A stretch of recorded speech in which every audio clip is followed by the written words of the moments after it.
기도하겠습니다. 사랑의 주님, 한 주가 시작되는 이 새벽 미명에 제 전으로 인도하셔서 우리에게 먼저 하나님의 은혜를 간구할 수 있는 심령을 주심을 감사드립니다.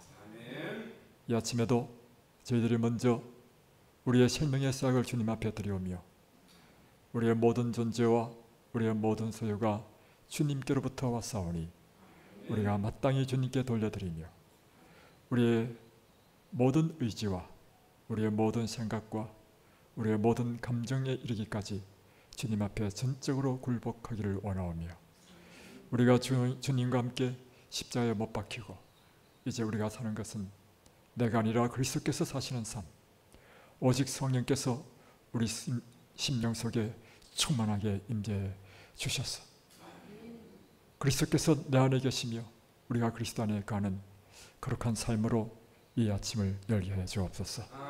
오늘도 주님께서 말씀해 주실 때 이 말씀을 단순히 지적으로 받아들이는 것이 아니라 우리의 마음으로 이 말씀을 받아들이며 또한 하나님의 복음은 말에 있는 것이 아니라 능력이 있다 하셨사오니 실제적으로 성령의 강권하시는 그 능력을 우리가 입도록 축복해 주옵소서. 예수 그리스도의 이름으로 간절히 기도드리옵나이다. 아멘. 지난밤 잘 주무셨습니까?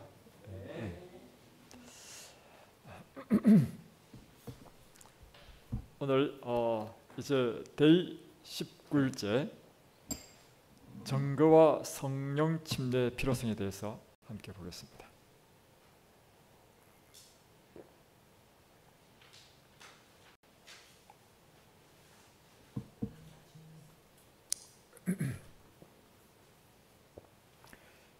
정거와 성령 침례의 필요성.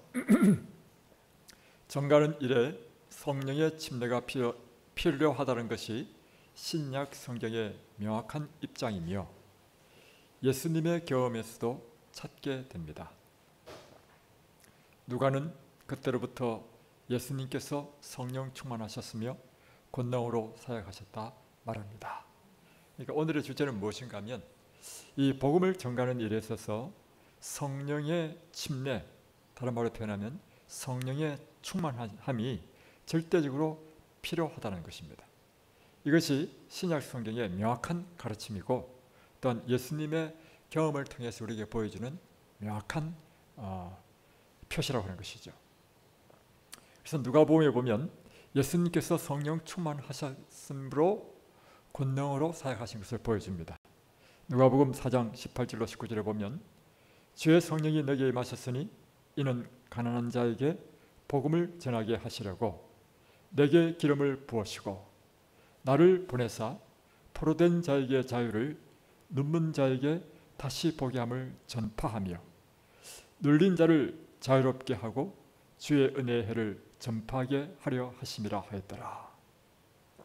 그러니까 지금 예수님의 사명이 무엇인가 하면 가난한 자에게 복음을 전하고 또 나를 또 포로된 자에게 자유를 주고 눈먼 자에게 다시 보게 하고 눌린 자를 자유롭게 하는 것이 예수님의 사명인데 이것을 전하고 이를 위해서 나를 보내고 또 전파하고 하는 일인데 이 모든 일은 무엇으로 시작되냐면 주의 성령이 내게 임하셨으니 주의 성령이 임하심으로 이 예수님의 사역이 시작된다는 것입니다.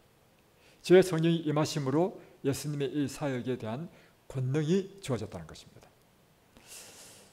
사도행전 10장 38절에도 하나님이 나사렛 예수에게 성령과 능력을 기름 붓듯 하셨음에 그가 두루 다니시며 선한 일을 행하시고 마귀에게 눌린 모든 사람을 고치셨으니 이는 하나님이 함께 하셨음이라. 여기도 보면 예수님에게 성령과 능력을 기름 붓듯 하셨으니까 그 다음에 일어난 일이 뭐냐면 그가 두루 다니며 선한 일을 행하시고 마귀에 눌린 모든 사람을 고치시고. 그러니까 우리에게 절대적으로 필요한 게 뭡니까? 성령의 능력이 우리에게 임하실 때 우리는 주의 사업을 할 수 있다는 것입니다. 우리가 이 새벽에 모인 이유는요, 이 이유인 것입니다. 이것은 우리에게 있는 것이 아니에요. 이것은 우리가 노력해서 어떻게 습득되는 것도 아닙니다. 오직 하나님의 은혜가 우리에게 임할 때만. 그래서 이 세상의 법칙과요 성경이 가르치는 법칙은 완전히 다릅니다. 이 세상은 사람들이 모여서 의논해서 뽑지만요, 성경의 법칙은 하나님께서 진행하시는 것입니다. 이 성경은 다수결에 의해서 결정되지만요, 이 성경은 다수가 아무리 원하더라도 하나님께서 뜻하시는 일을 해야 되는 거예요. 그래서 주의 사업은, 그래서 그 스가랴에서 나오잖아요. 이는 우리의 힘으로 능으로 되는 일이 아니다. 오직 하나님의 신으로 되는 일이라. 예수께서 성령 충만한 사역의 중요성과 필요성을 아셨으며 제자들에게 복음을 선포하러 나가기 전에 성령 침례의 약속을 기다리라고 말씀하신 이유가 이 때문입니다. 그러니까 예수님께서 이것을 아시기 때문에 그분이 성천하시기 전에 40일 동안 함께 계실 때 너희들이 구해야 될 것은 성령의 권능을 구하라고 하는 것입니다. 예수님께서 제자들이 이 성령의 침례를 받을 때 전거의 능력도 받을 것이라고 말씀하셨습니다. 사도행전 1장 8절, 오직 성령이 너에게 임하시면 너희가 권능을 받고 예루살렘과 온 유대와 사마리아와 땅끝까지 이르러 내 증인이 되리라. 예수님께서 하라고 요구하신 바를 제자들이 행하였습니다. 그들은 자신들에게 충만히 임할 성령 침례의 약속을 기다렸고 기도하며 연합하였습니다. 기도로 열흘을 보낸 다음 그 응답으로 성령께서 오순절에 임하셨고 그들이 다 성령의 충만함을 받았습니다. 다음에 일어났던 일이 성령 침례의 주된 목적들 중 하나를 보여줍니다. 자, 다음에 일들이 성령 침례의 목적이라고 하는 것입니다. 하나님께서 성령 충만한 자들을 하나님의 큰 일을 말하는 데 사용하셨습니다. 그러니까 하나님의 큰 일을 말하는 것, 이게 바로 복음 선포입니다. 하나님께서 어떤 일을 행하셨는지, 당신의 아들을 우리에게 주시고 십자가에서 우리 대신 희생하셨다는 것이 하나님이 하신 큰 일이잖아요. 이것을, 십자가의 이 놀라운 사랑을 전하는 것은 이 성령의 권능이 없이는 할 수 없다는 것입니다. 하나님께서 언어의 장벽조차 극복하여 부활하신 구주의 기쁜 소식을 그날 그 자리에 함께한 유대인들에게 나누어 주셨습니다. 그러니까 성령이 임하시니까 성령의 언어조차도 극복할 수 있다는 거죠. 우리 교회 지난번에 필리핀 아가씨가 3명이 왔는데 이 필리핀 아가씨한테 성경을 가르치는데요. 베트남 3명이 왔는데 이게 언어가 안 통하니까 엄청 힘들더라고. 가르치면서도 이 자매가 예를 들면 무슨 성령 충만이라는 단어를 이해를 할까? 이런 게 너무 힘든 거야. 그래서 우리에게 이와 같이 성령의 충만함이 임하시면 언어의 장벽조차도 다 깨트려진다는 것이죠. 베드로가 성령의 능력으로 행한 설교에 3,000명이 응하였고 초기 교회는 계속하여 성장하였습니다. 사도행전 2장 47절에 보면 이렇게 나오죠. 그때의 모습을 이렇게 기록하고 있습니다. 하나님을 찬미하며 그 전에 날마다 마음을 같이하여 성전에 모이기를 힘쓰고 집에서 떡을 떼며 기쁨과 순전한 마음으로 음식을 먹고 하나님을 찬미하며 또 온 백성에게 칭송을 받으니 주께서 구원받는 사람을 날마다 더하게 하시니라.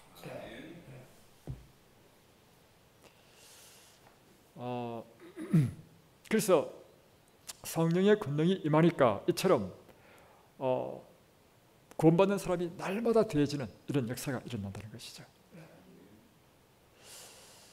초기 그리스도인들은 경건한 삶을 살고 그들의 주님을 효과적으로 전하기 위하여 성령의 침례를 받는 일이 시급하다는 것을 알았습니다.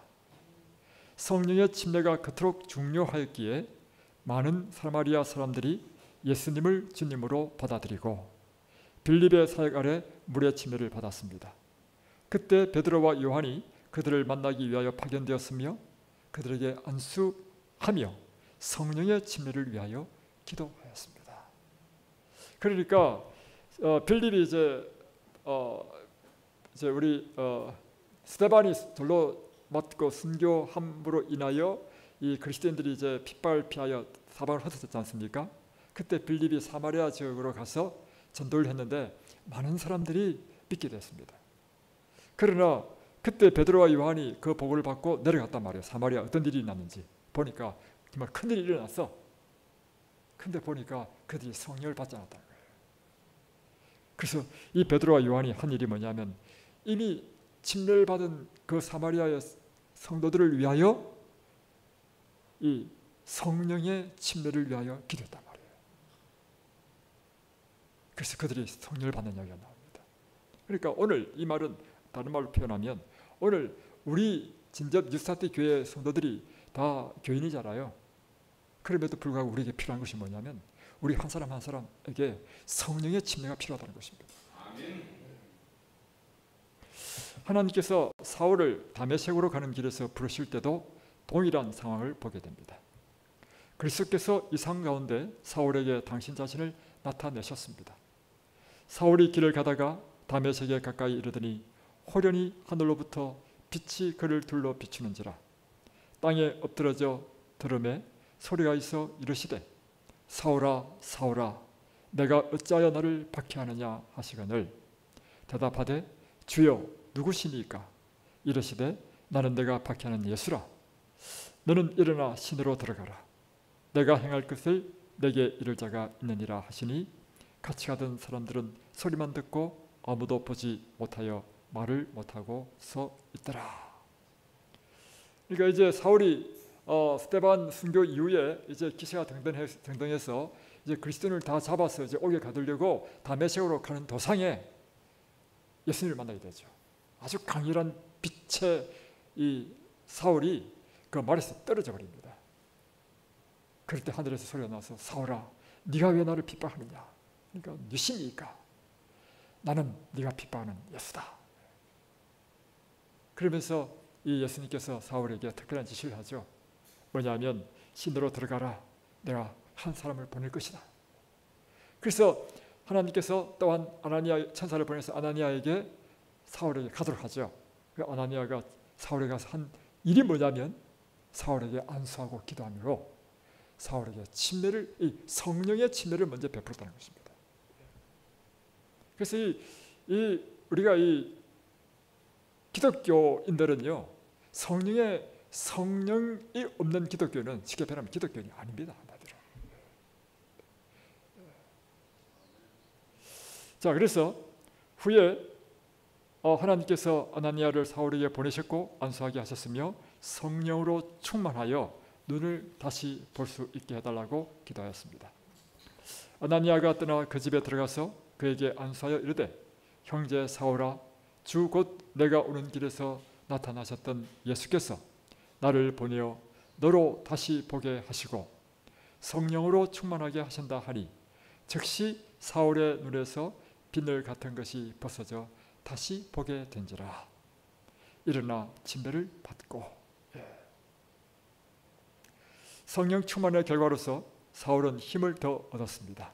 그래서 이와 같이 성령 충만함을 받은 이후에 사도행전 9장 22절을 보면 뭘 하냐면 즉시로 각 회당에 가서 9장 20절에 보면 즉시로 각 회당에 가서 예수가 하나님의 아들이심을 전파하고 그러니까 듣는 사람이 다 놀라죠. 저 사람 그리스도를 잡아서 핍박하는 사람이 아니냐. 22절 그러니까 사울은 힘을 더 얻어서 예수를 그리스도라 정언하여 다메섹에 사는 유대인들을 당혹하게 하니라. 성령이 임하시면 담대해진다는 거예요. 겁이 없어집니다. 왜 우리가 쭈뼛쭈뼛 하는지 아십니까? 성령이 없으면요 말도 제대로 못해요. 어느 교회 다니십니까? 내가 제7일 안식일 예수 재림교회 다닙니다. 그 말조차도 못해. 그래서 성령이 충만하게 임하면요 담대하게 말하게 된다. 그래서 우리는 이 성령의 능력을 받아야 되는 것입니다.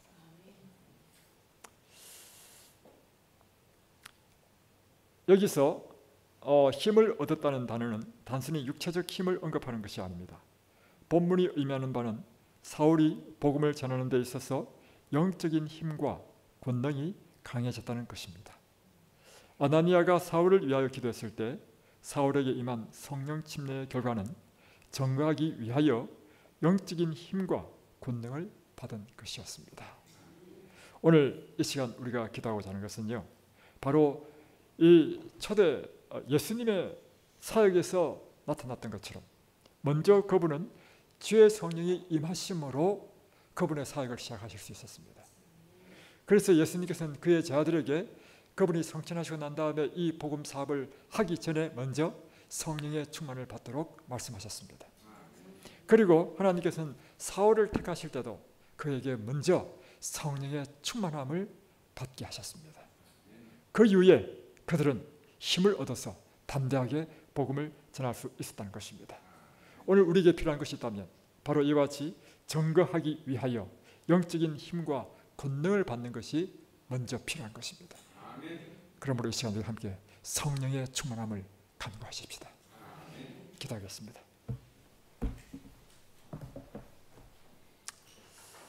하늘에 계신 우리 아버지, 오늘 주님께서 이 시간 예수님의 사역의 그 원동력, 그것은 성령의 그에게 임하심으로 그분이 복음을 선포할 수 있었던 것처럼 성령을 기름 붓듯 하셨을 때 그분이 놀라운 하늘의 능력을 행하실 수 있었던 것처럼 또한 초대교회의 제자들에게 먼저 그러므로 성령을 구하라고 권하셨던 것처럼 오늘 이 시간 우리가 성령을 구하는 저희들 되도록 도와주옵소서. 우리가 마땅히 그리스도인이라면 하나님의 신이 우리 가운데 역사하시고 우리가 하나님의 신으로 충만한 사람이 되어야 마땅하오니 오늘 이 시간 당신의 거룩한 영으로 충만케 해주옵소서. 또한 주님, 우리에게 맡겨주신 이 복음 사업을 위하여 우리가 힘있게 기도하고 또한 능력 있는 사람이 되도록 기도할 수 있도록 도와주옵소서. 우리의 믿음의 형제자매들이 또 함께 이 성령의 충만한 이 역사에 함께 동참하도록 우리가 기도할 수 있도록 도와주옵소서. 또한 우리 가운데 연약하고 아픈 사람들을 위하여 기도함으로 그들이 이 예수님의 시대처럼 그의 모든 질병이 치유함을 받고 주를 위하여 일할 수 있는 또한 사역자가 될 수 있도록 주님 그들을 위하여 중보하는 저희들 되도록 도와주옵소서. 저희들의 가정을 주셨습니다. 무엇보다도 우리의 첫 번째 선교지인 우리의 가정의 자녀들을 위하여 기도할 수 있는 저희들 되도록 도와주옵소서. 이 시간 저희들의 모든 기도를 하나님께서 응답하시고 또한 이루어 주실 것을 믿사오며 사랑의 주 예수 그리스도 이름으로 간절히 기도드리옵나이다. 아멘.